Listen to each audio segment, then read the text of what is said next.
The first firefighter reached my backyard gate, grabbed the handle, and stopped dead. Smoke was already pushing over the fence line behind our row of townhomes.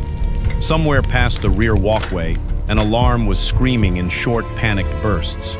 Neighbors were standing in their yards barefoot, holding phones, trying to figure out where the smoke was coming from. I could hear the fire engine idling out front, men shouting instructions, equipment clattering against the pavement, and my backyard gate would not open.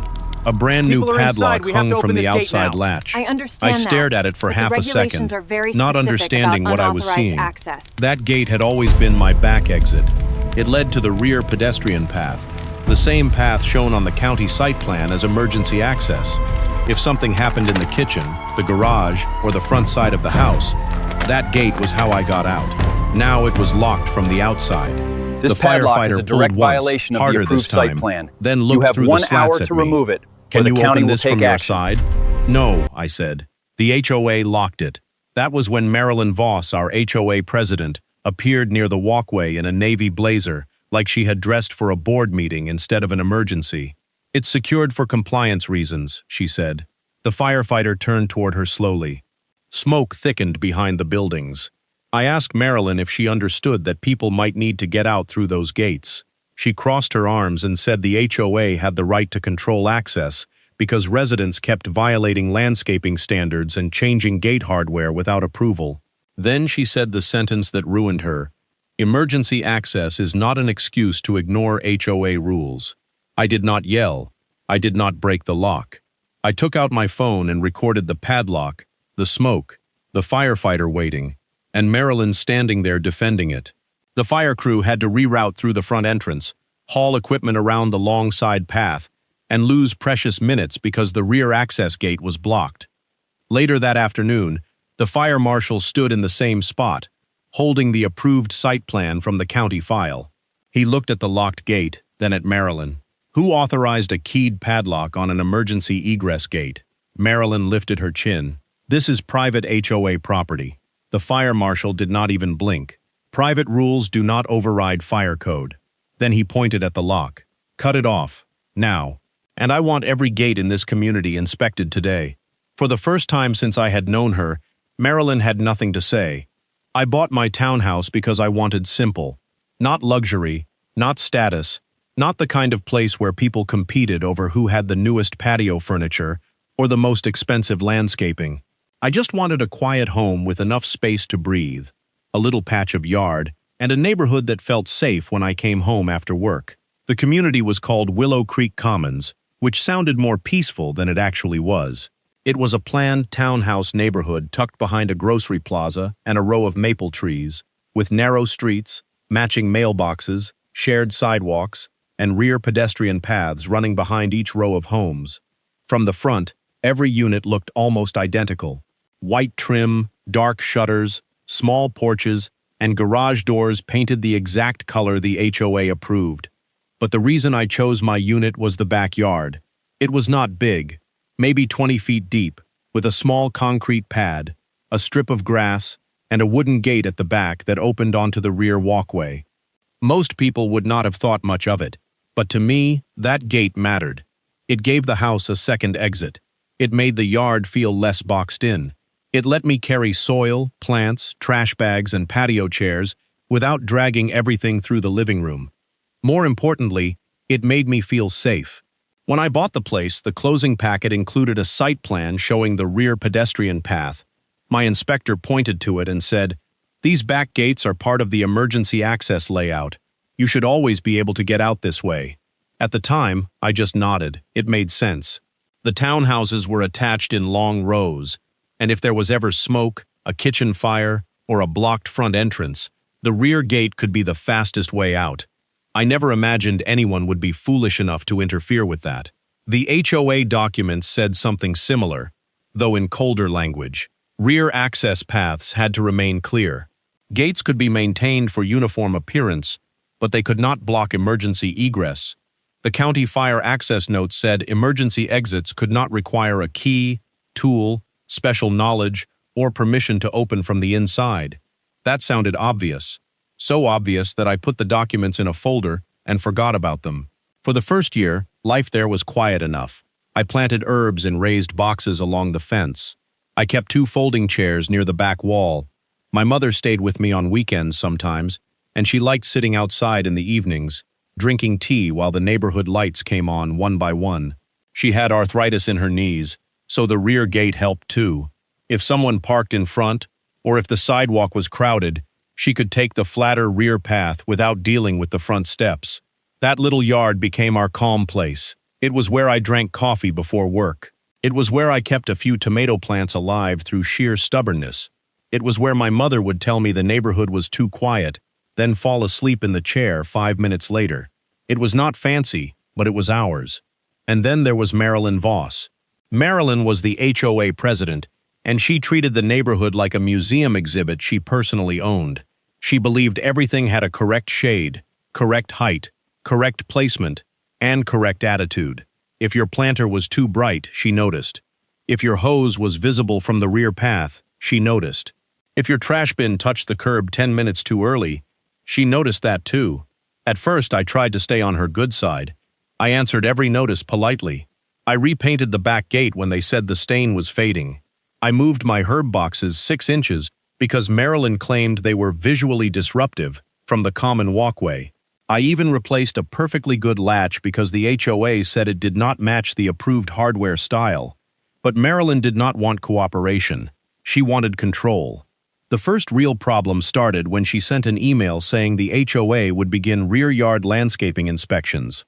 The message said board representatives and the management company might enter fenced backyards to confirm compliance with community standards. No appointment, no specific time, just a vague announcement that they would be checking. I replied and asked whether they intended to enter private fenced yards without notice. Marilyn answered with one sentence. The association has authority over exterior elements visible from common areas. That was not an answer. So I wrote back and said they were welcome to inspect anything visible from the rear path, but they did not have permission to open my gate or enter my yard without prior notice, unless there was an emergency.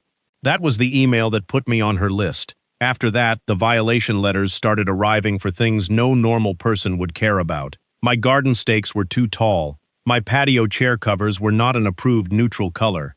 My gate latch was inconsistent. My herb boxes were too close to the fence. Once, I got a warning because a bag of potting soil sat outside overnight after I came home too tired to finish planting. Marilyn always signed the letters with the same line. Compliance protects the appearance and safety of our community. Safety. She loved that word when it helped her control people. But when actual safety mattered, she treated it like an inconvenience. One afternoon, I saw her standing behind my gate with 2 board members, pointing at my latch like they were inspecting a crime scene. I stepped outside and asked if there was a problem. Marilyn smiled without warmth and said the board was considering a more secure system for rear gates because several residents had refused to maintain a uniform appearance. I asked what secure system meant. She said, temporary locks if necessary. I reminded her that rear gates had to open from inside for emergency exit. Her smile disappeared. You are not exempt from HOA standards because you use dramatic language, she said.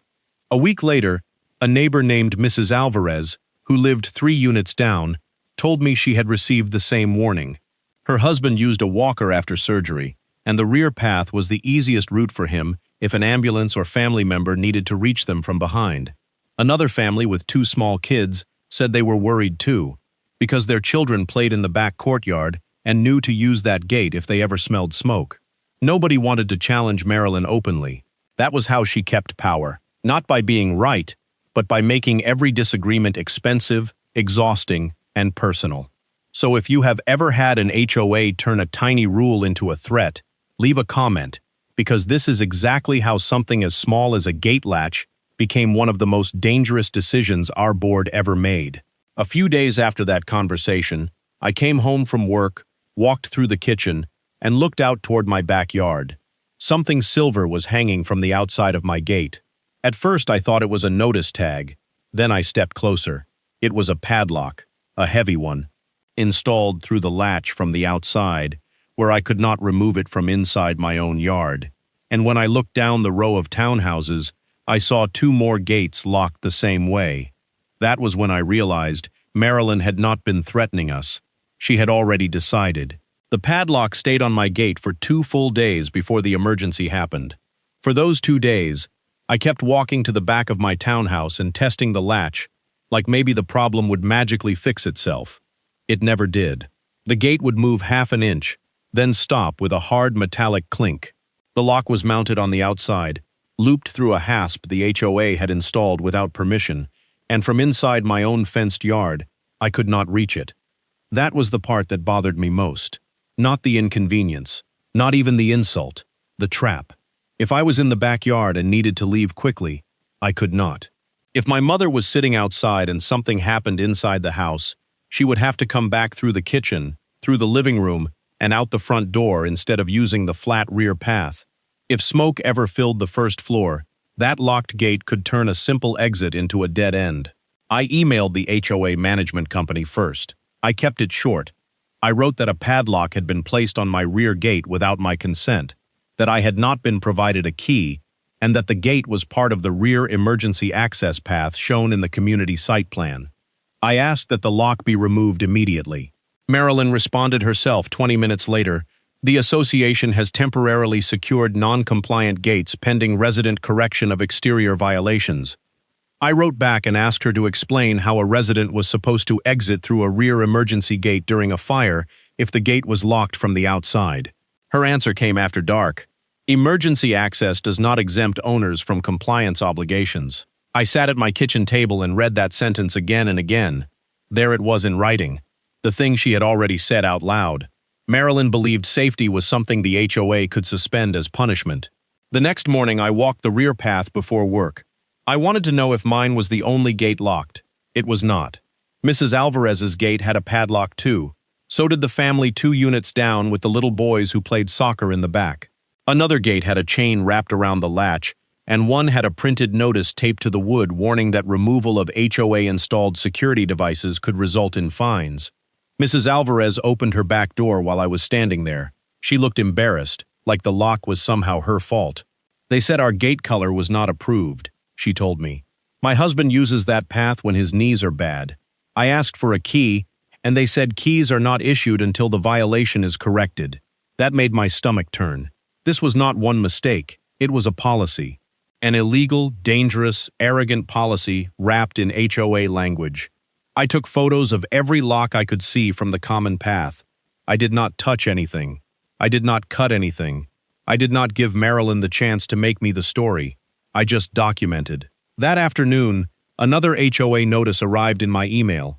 This one accused me of failing to maintain rear gate uniformity and warned that the association could impose daily fines if I altered or removed any device installed to secure association-controlled exterior elements. Association-controlled. That was their new phrase. They were trying to turn our private exits into their enforcement tools. I sent one more email, this time copying the management company's general inbox.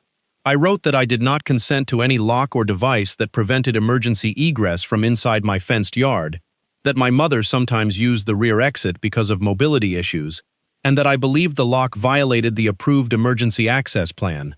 Marilyn replied with only 4 words. "Your objection is noted." The emergency happened the next day. It was late afternoon, warm and windy, the kind of day when everyone had windows open and kids were still outside after school. I was in the kitchen cutting vegetables when I smelled something sharp and bitter. At first, I thought someone had burned food. Then I heard shouting from behind the row. I stepped onto the patio and saw gray smoke lifting over the rear walkway.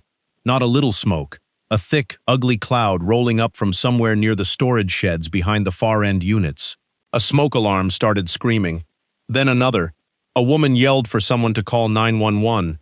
A child began crying from a few yards down. My mother was in the living room, and I told her to stay near the front door while I checked the back. I grabbed my phone and ran to the gate. Locked. Of course it was locked. On the other side of the slats, neighbors were moving down the rear path, confused, scared, trying to see where the smoke was coming from. I could hear sirens already.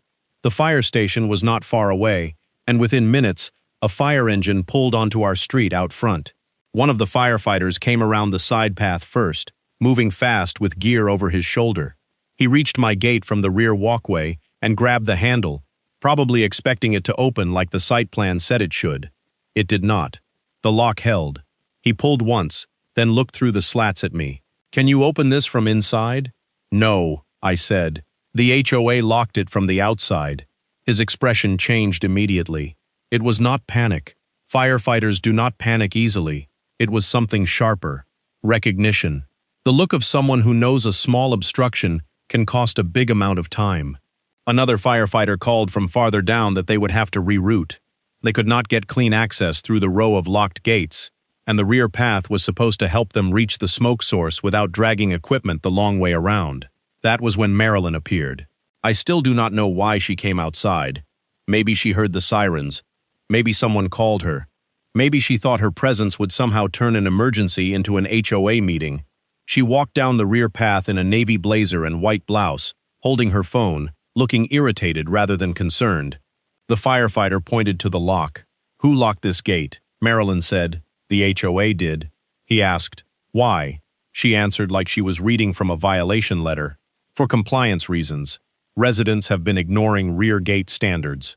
Smoke thickened behind her as she said it. I could not believe the calm in her voice. I told her people needed those gates to exit.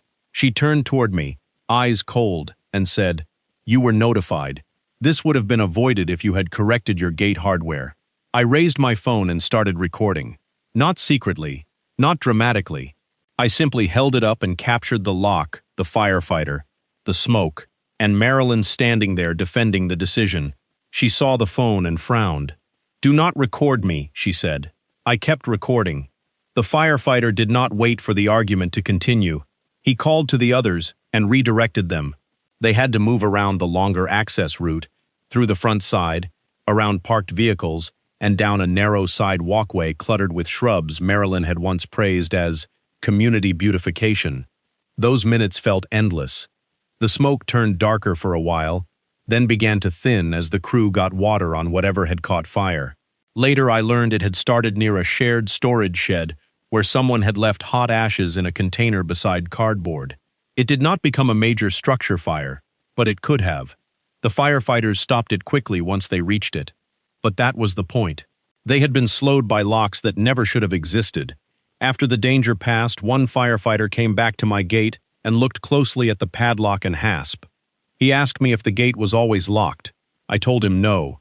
I told him the HOA had installed it 2 days earlier, after a dispute over gate appearance.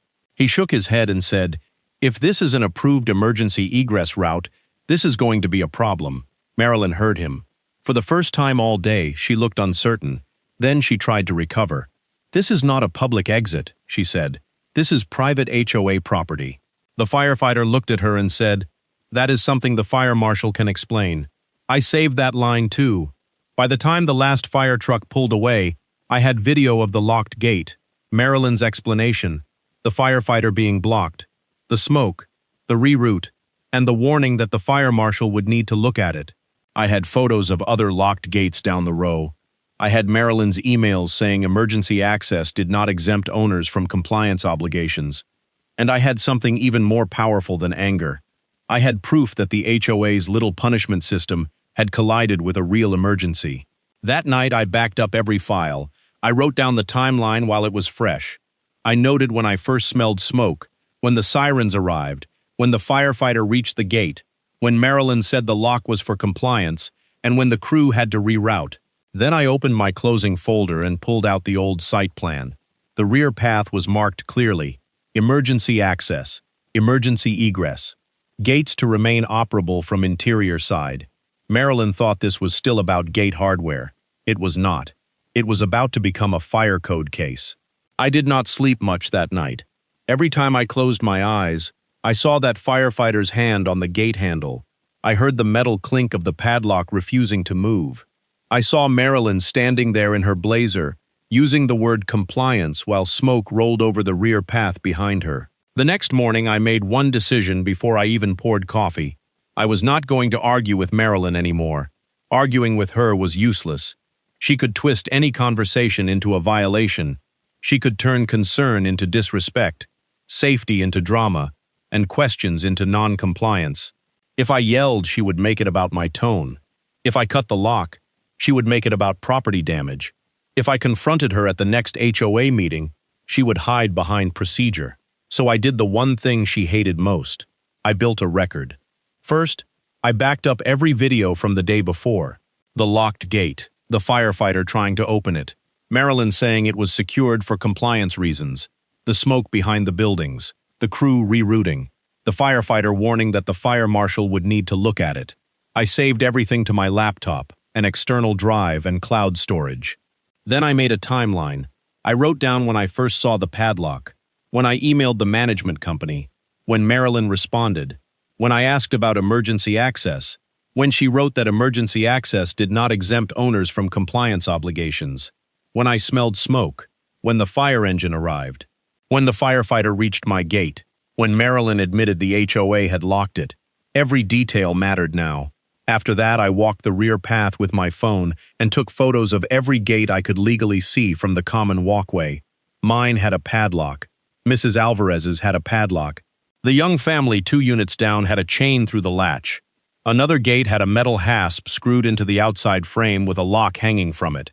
On one gate, the HOA notice was still taped to the wood, warning that residents could be fined for removing association-installed security devices. I photographed that notice from the path. Then I knocked on Mrs. Alvarez's front door. She opened it slowly, looking nervous before I even spoke. Behind her, I could see her husband sitting in a recliner with his walker beside him. I told her I was documenting the locks because of what happened during the fire response. Her eyes filled with anger first, then relief. I told Marilyn my husband can't move fast through the front steps, she said. She told me this was not a medical accommodation issue. She said it was a gate compliance issue. I asked if she had that in writing. She did. She forwarded me the email 10 minutes later. The young family sent me their message too. They had asked whether their children would still be able to exit through the backyard during an emergency. The management company had replied that rear access would be restored after the homeowner corrected the cited gate hardware violation. Restored. That word hit me hard. They knew they had taken access away. They just thought they had the right to hold it hostage. By noon, I had emails from 3 neighbors, photos of 5 locked gates, my own violation notice, Marilyn's written response, and video of firefighters being delayed. But I still needed the official documents.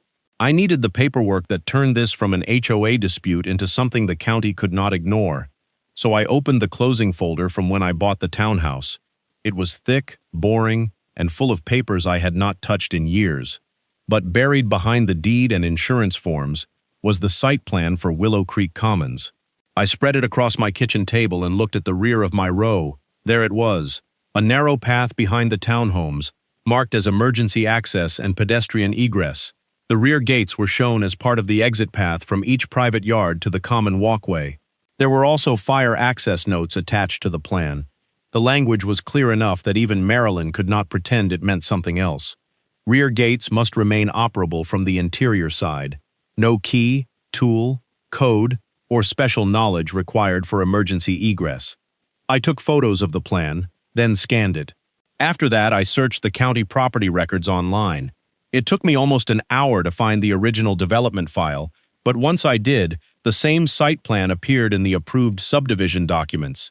There was also a fire department comment sheet from when the project was built. One note stood out immediately.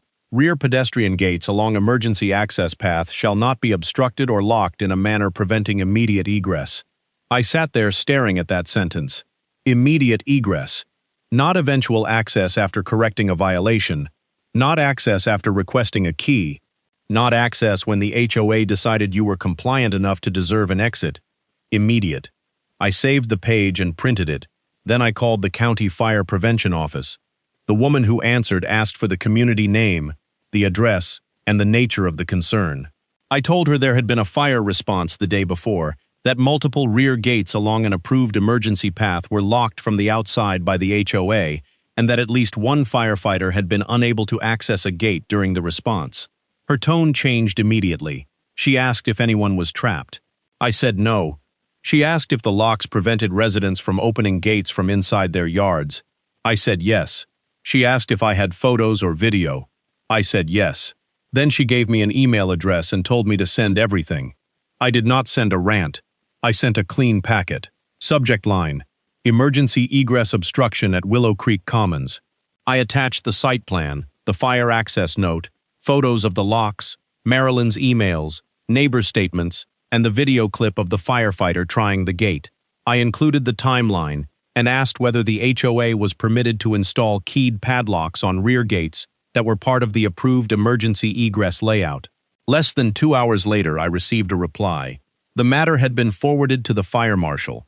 That was the first time I felt the ground shift under Marilyn's little kingdom. But I kept going. I contacted an HOA attorney named Stephen Reed, someone recommended by a coworker who had dealt with a condo board dispute.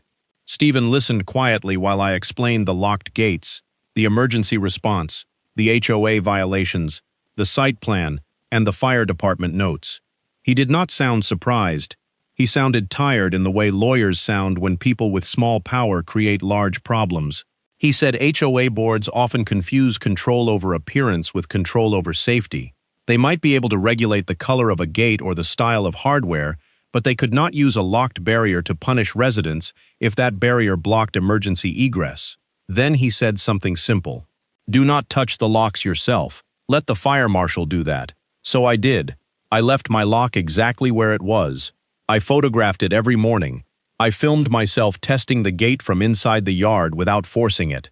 I saved the sound of the latch hitting the padlock again and again. I wanted there to be no question that this was not a loose latch, not a misunderstanding, not a gate that could be opened if someone tried harder. It was locked, from the wrong side, by the HOA. 2 days later, Mrs. Alvarez called me, almost whispering. She said Marilyn and a maintenance worker were walking the rear path with a bolt cutter. When I stepped outside, I saw them 3 gates down. The worker was removing a chain from one of the gates while Marilyn watched the path nervously.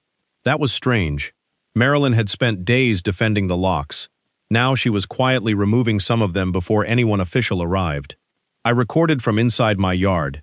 So did the young father 2 units down. Marilyn saw me and snapped, "This is maintenance work. Stop creating issues." But she was the one holding a clipboard with a list of locked gates. That clip mattered too, because it showed that once the fire marshal got involved, the HOA suddenly understood the locks were a problem.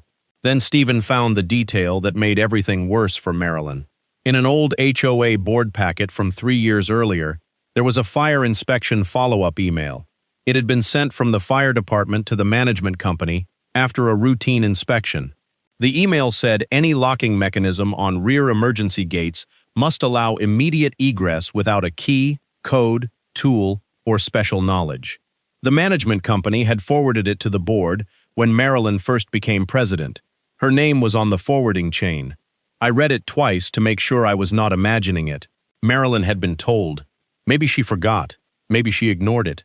Maybe she thought the fire department would never check, but she could no longer claim nobody had warned the HOA. By the time the fire marshal's office scheduled the inspection, my file had become something Marilyn could not dismiss as drama. It had official site plans, county fire notes, photos, videos, neighbor statements, HOA violation letters, Marilyn's own emails, and proof the board had received fire department guidance years earlier. For days, Marilyn had acted like the rear gates belonged to her, but the documents told a different story. Those gates were not decoration. They were not bargaining chips. They were not punishment devices. They were emergency exits. And now the person coming to inspect them did not care about gate stain, planter height, mailbox color, or Marilyn's definition of community standards. He cared about whether people could get out alive. The legal turn did not arrive like a thunderclap. It arrived as a sentence in an old fire inspection email that Marilyn Voss had already seen. I found it in the packet Stephen Reed sent me late on a Wednesday evening. He had requested old HOA correspondence from the management company and compared it with county fire prevention records. Most of it was boring. Inspection reminders, notes about fire lanes, comments about address numbers, hydrant visibility, and keeping rear paths clear of trash bins. Then one email stopped me cold. It was from an assistant fire marshal to the property manager 3 years earlier, after a routine inspection at Willow Creek Commons. The message was plain, direct, and impossible to misunderstand. Any locking mechanism on rear emergency gates must allow immediate egress without key, code, tool, or special knowledge. I read it once, then again, then I looked at the forwarding chain. The management company had forwarded that email to the HOA board when Marilyn first became president. Her name was right there in the recipients, not buried in a forgotten file from 20 years ago. Not hidden in county archives, sent to the board, sent to Marilyn. That meant this was not ignorance. This was worse. Marilyn had been warned before that rear gates could not be locked in a way that trapped residents inside their yards. She had the fire department's own language in writing. And still, she used keyed padlocks as punishment for gate hardware violations. Stephen called it the pivot point. Before that email, the HOA could have tried to say it misunderstood the rules.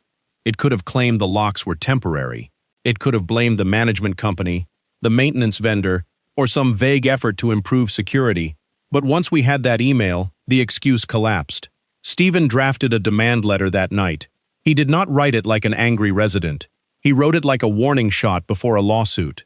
The letter said the HOA had installed or authorized keyed padlocks and chains on rear gates that were part of an approved emergency egress layout.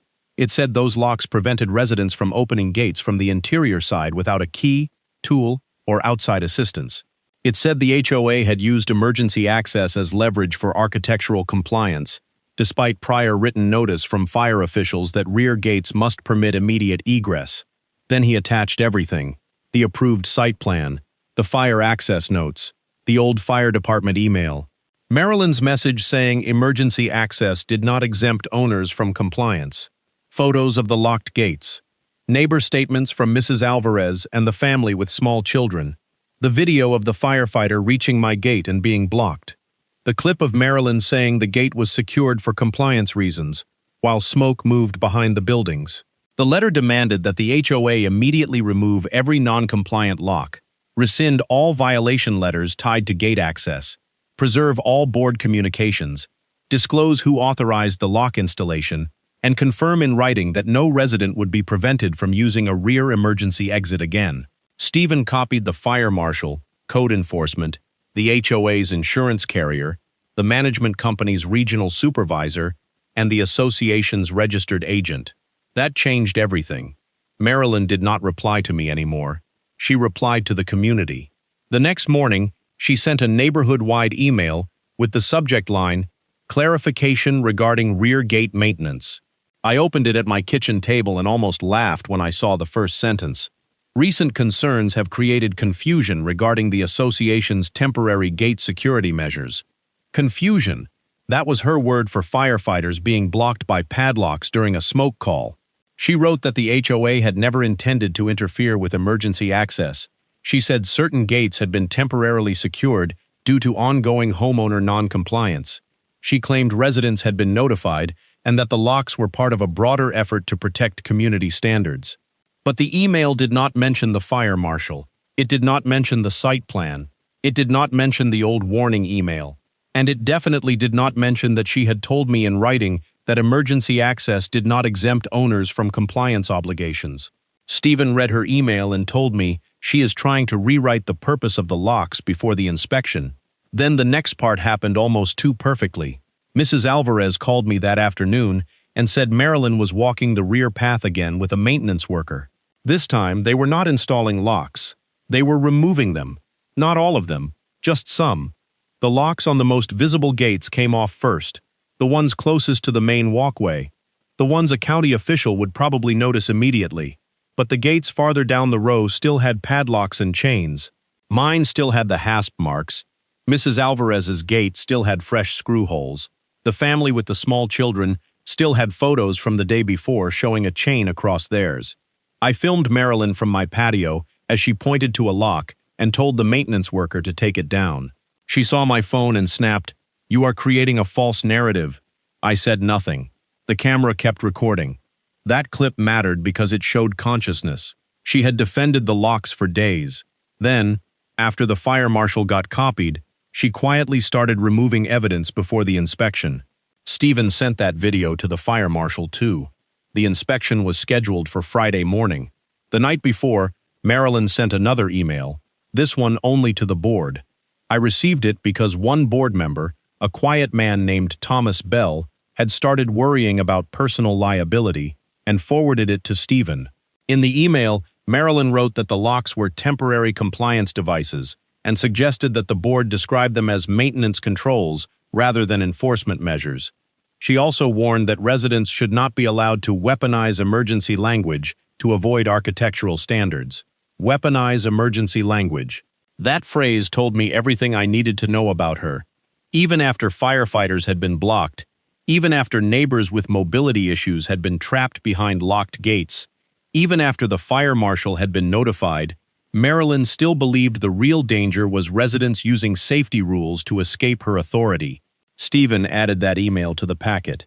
By then, the legal picture was brutal. The HOA's own documents showed rear gates were part of the emergency egress system. County fire notes required immediate interior access. A fire department email had warned the HOA years earlier. Marilyn had received that warning. She had later authorized or defended keyed padlocks.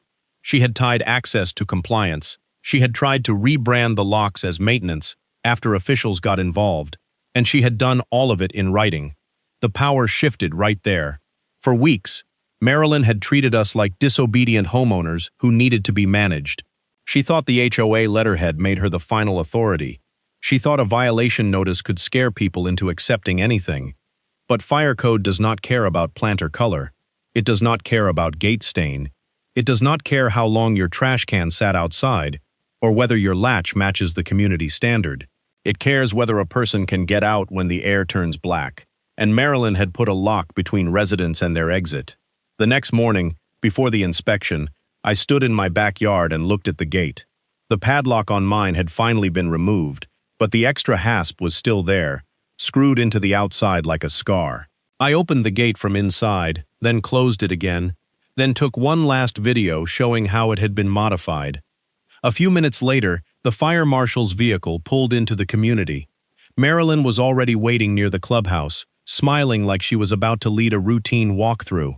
But she did not know that the fire marshal already had the emails. He had the videos. He had the site plan.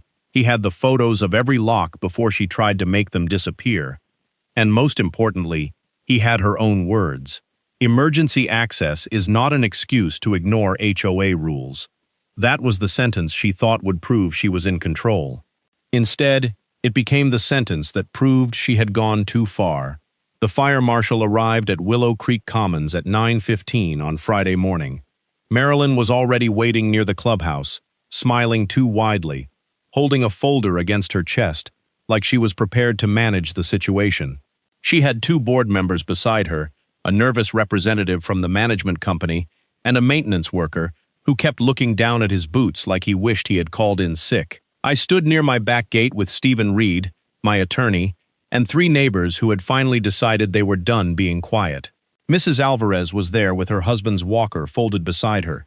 The young father from 2 units down stood with his arms crossed, phone in hand.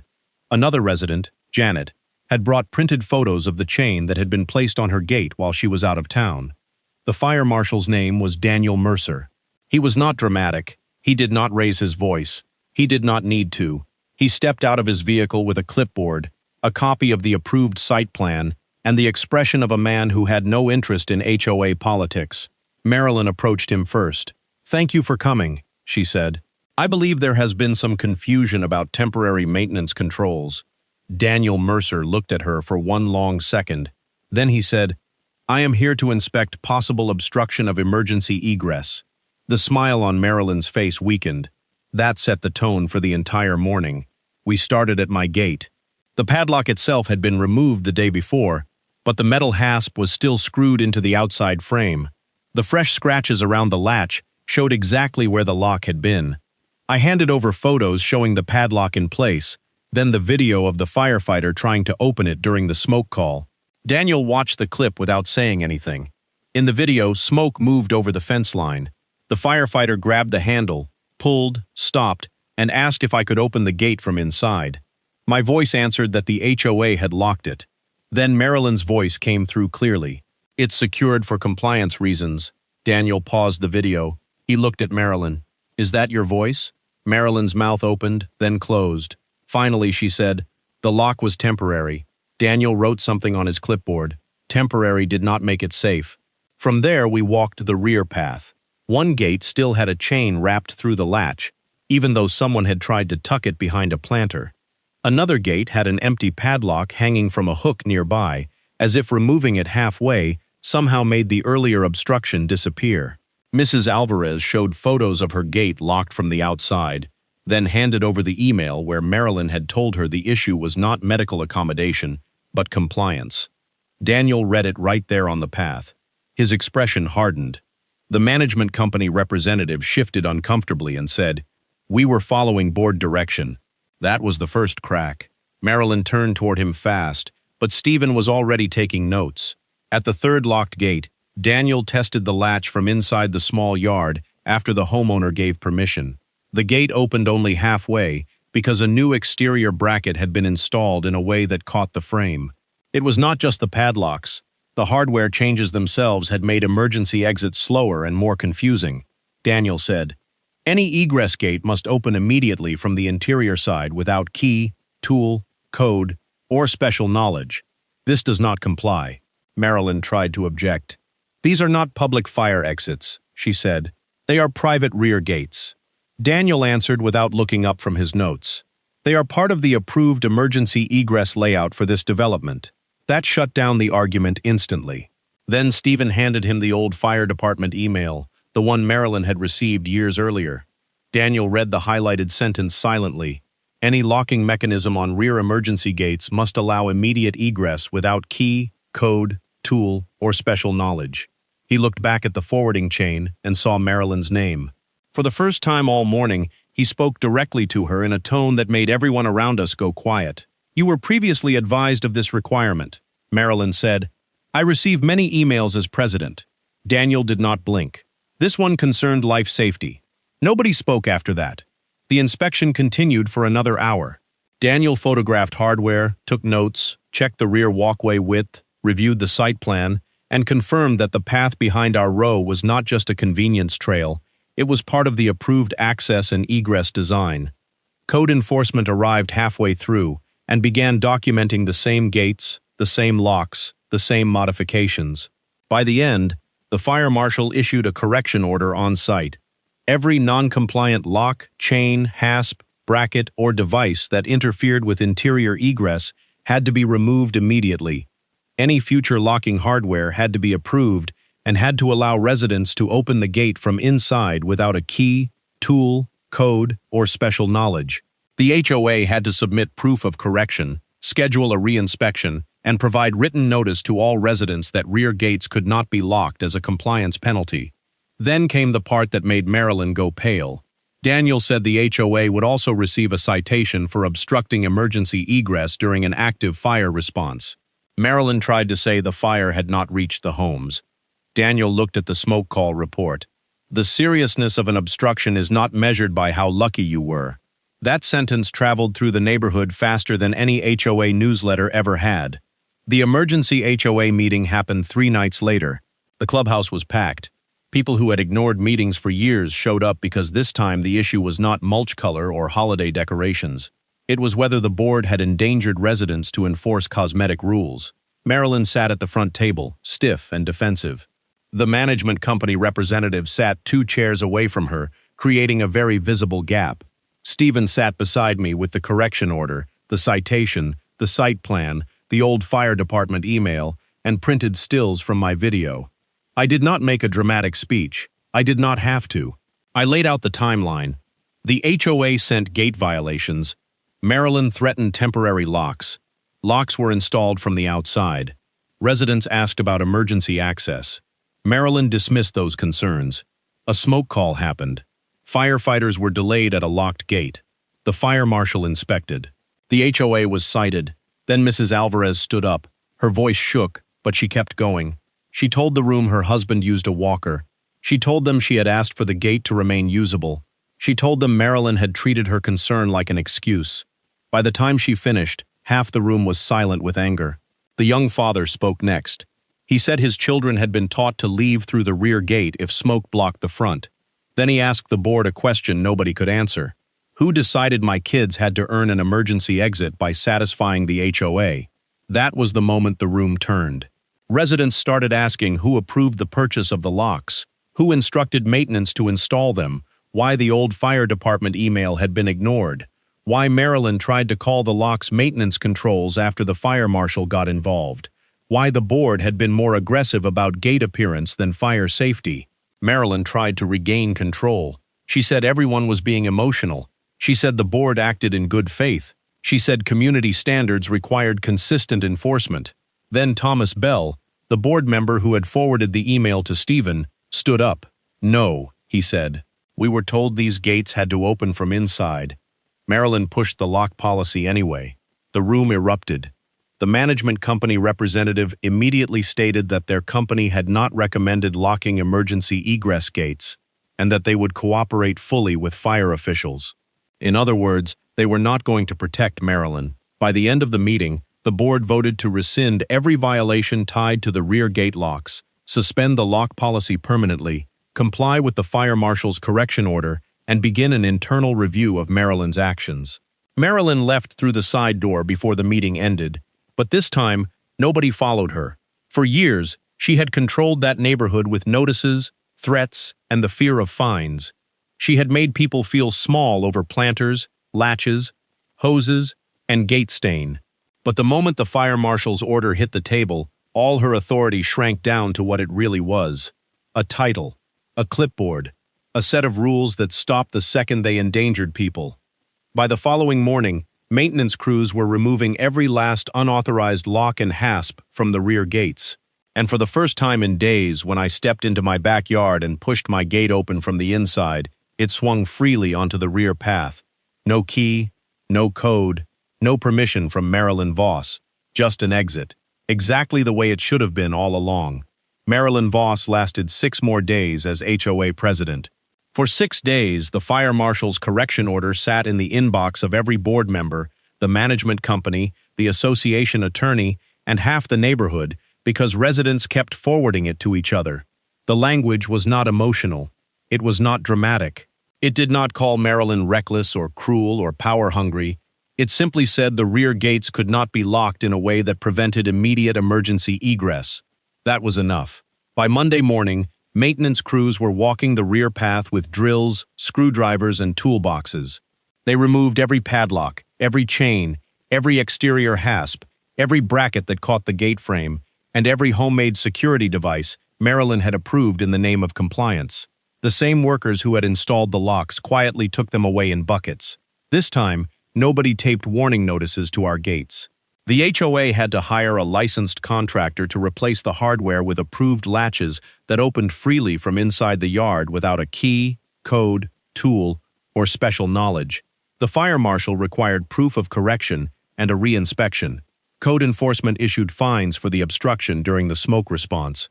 The association also had to pay the re-inspection fee and send a written safety notice to every homeowner explaining that rear emergency gates could not be locked as a punishment for architectural violations. That notice was the closest thing to an apology most of us ever got. Marilyn tried to defend herself at the special meeting. She said the locks were temporary. She said she had acted to protect community standards. She said residents were using safety language to avoid responsibility for maintaining their gates. But this time, nobody was afraid of her clipboard. Mrs. Alvarez stood up first. She said her husband's walker was not a landscaping issue. The young father stood up after her and said his children's exit route was not an architectural detail. Then Thomas Bell, the board member who had finally spoken out, read the old fire department email aloud in front of everyone. Any locking mechanism on rear emergency gates must allow immediate egress without key, code, tool, or special knowledge. The room went completely still. Then someone asked Marilyn why she ignored it. She had no answer that helped her. By the end of that meeting, Marilyn was removed as HOA president. The board voted to review every enforcement action connected to rear gates, cancel the violation letters tied to the lock policy, and reimburse residents who had paid fines related to the so-called secured gates. The management company updated its procedures too. From that point on, any change involving gates, fire lanes, rear access paths, evacuation routes, or emergency hardware had to be reviewed by the fire marshal before the HOA could touch it. As for me, I never got a sincere apology from Marilyn. People like her rarely give one. They just disappear from the front table, stop signing emails, and pretend the silence means the same thing as being right all along. But I got something better. I got my back gate back. A few nights after the re-inspection passed, my mother came over for dinner. After we ate, she walked slowly to the backyard with her tea and pushed the gate open from the inside. It swung out smoothly onto the rear path. No lock, no chain, no permission required. She looked at me and said, "That is how it should have been." And she was right. The strangest part was how small the gate looked after everything was over. Just wood, hinges, and a latch. But for a few days, Marilyn had turned it into something much bigger. A threat, a trap, a reminder of how dangerous petty power can become when nobody checks it. I did not win because I broke the lock. I did not win because I shouted louder at an HOA meeting. I won because I recorded the emergency, saved the emails, checked the site plan, contacted the right office, and let the fire marshal say what Marilyn refused to understand. An HOA can regulate paint colors. It can complain about planters. It can argue about gate hardware, lawn height, and whether a trash can sat outside too long. But it cannot lock people inside their own yards and call it community standards. Emergency access is not a privilege residents earn by pleasing the board. It is a safety requirement. And the moment an HOA forgets that, the rulebook stops mattering and the fire code takes over. So if your HOA ever blocks an exit, locks a gate, narrows a fire lane, or treats safety like a bargaining chip, do not just argue in the comments of a neighborhood forum. Take pictures, save emails, pull the site plan, call the fire marshal, because sometimes the most satisfying revenge is not breaking the lock yourself. It is making the person who put it there explain it to the one official they cannot intimidate. If you were in my place, would you have waited for the fire marshal, or would you have cut the lock the second you saw it? Leave your thoughts in the comments, hit like if this ending felt satisfying, and share this story with anyone living under an HOA that thinks its rules are stronger than basic safety. And if you want more stories where arrogant boards finally meet the law they should have respected from the beginning, make sure you subscribe.